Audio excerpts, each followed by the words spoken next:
Bonjour les amis, j'espère que vous allez bien. Aujourd'hui je vais vous faire une petite vidéo pour vous montrer comment j'ai installé la batterie et mon sondeur sur le kayak. Voilà, moi je cherche toujours le côté le plus pratique possible. Donc pour que à chaque installation je mette le moins de temps possible. Hein, étant donné que je vais en moyenne quand la saison commence, environ 3 fois par semaine à la pêche. Donc c'est vrai que la pêche en kayak, l'installation, la préparation du kayak, ça prend du temps. Donc à chaque fois, moi, ça me prend 10 minutes. Voilà, le temps de, j'arrive sur le spot, le temps de sortir, de descendre le kayak de la remorque, de le préparer et ensuite aller à la plage. Donc ça prend du temps. Donc moi, ça me met environ 10 minutes. J'ai pas mal de choses à mettre. Je suis bien équipé. Même avec le moteur. Je vous ferai une autre vidéo plus tard pour l'installation du moteur. Donc là, c'est le côté juste comment j'ai mis la batterie dans le kayak et le branchement du sondeur avec quelques petits conseils. Donc voilà. Donc déjà, je vais vous montrer comment la batterie, je l'ai installée dans le kayak. Alors le kayak, c'est l'Alboran FX2, il a 3 ans. Donc voilà. Donc la batterie, je l'ai cerclée dans du polystyrène et maintenue avec un élastique. Voilà, ça bouge pas. J'ai mis des serflex pour tenir le polystyrène, donc en dessous pour amortir. Hein.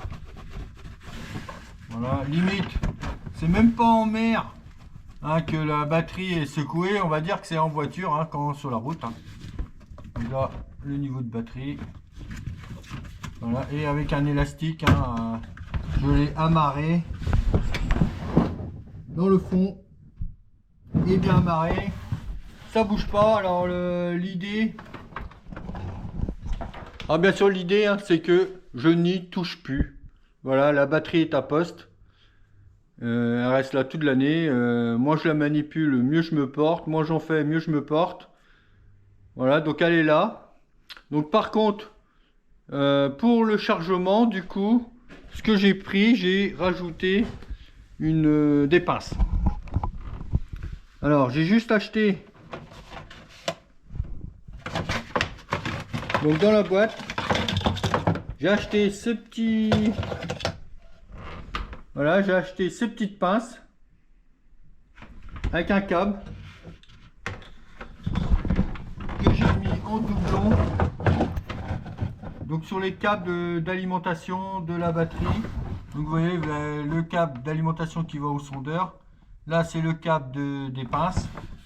Le plus et le moins c'est pareil.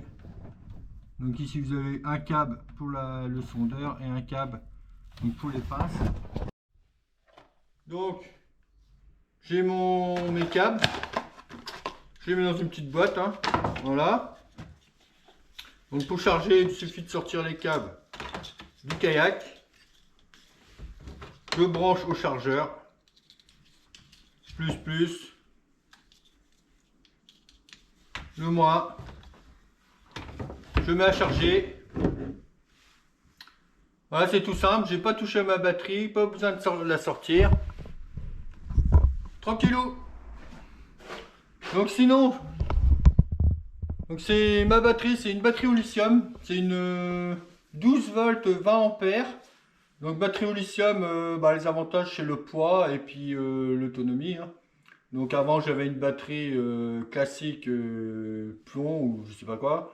Donc je faisais peut-être 3 sessions de pêche et elle était bonne à charger. Elle faisait plus de 5,5 kg.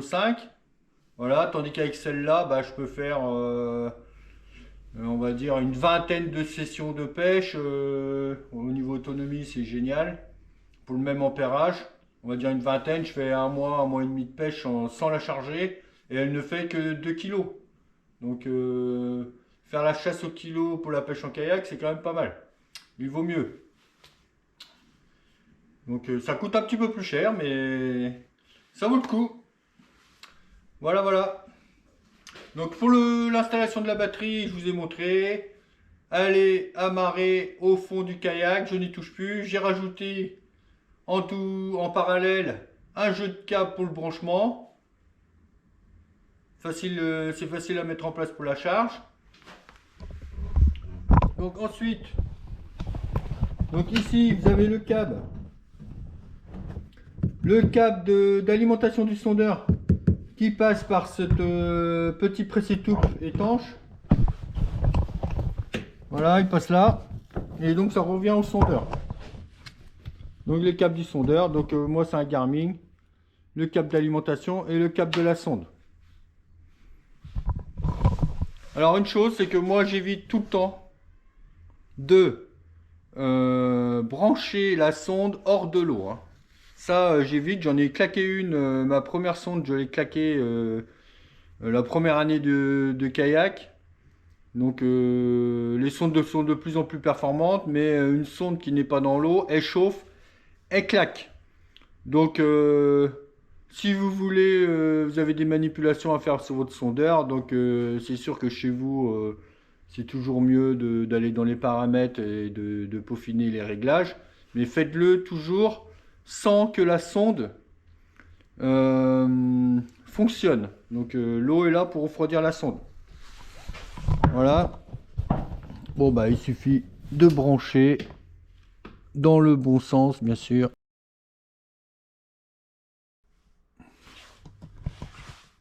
Ça s'allume. On est bon.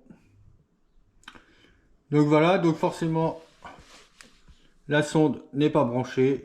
Je ne la branche jamais hors de l'eau. Là, il cherche la localisation. On a le niveau voltage de la batterie 13,2. Voilà, impeccable. On peut éteindre. Voilà. Donc alors, ce que je voulais vous montrer aussi, quelque chose qui est très important. Je pense que on est pas mal d'entre nous à être embêtés avec ça. C'est que c'est au niveau des verres de gris, des pins de connexion, donc des sondeurs.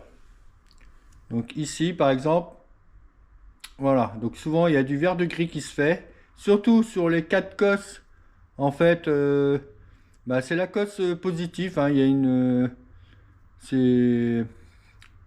c'est la cosse plus, hein, qui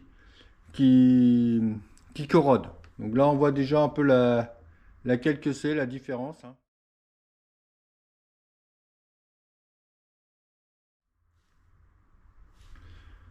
Alors, moi ce que je fais, c'est que au niveau des pins là, je rince à l'eau douce. Donc le kayak, vous le rincez, je le rince après chaque sortie bien sûr.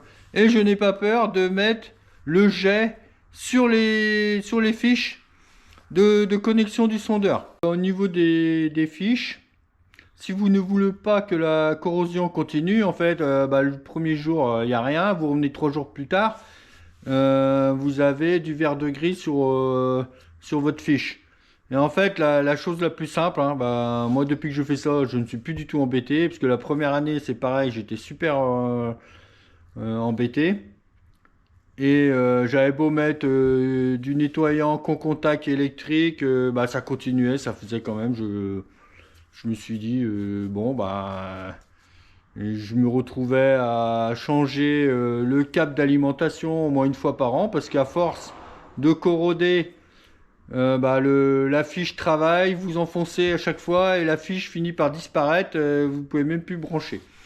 Alors moi ce que je fais, je rince à l'eau douce, hein, j'ai pas peur de mettre le jet sur les fiches.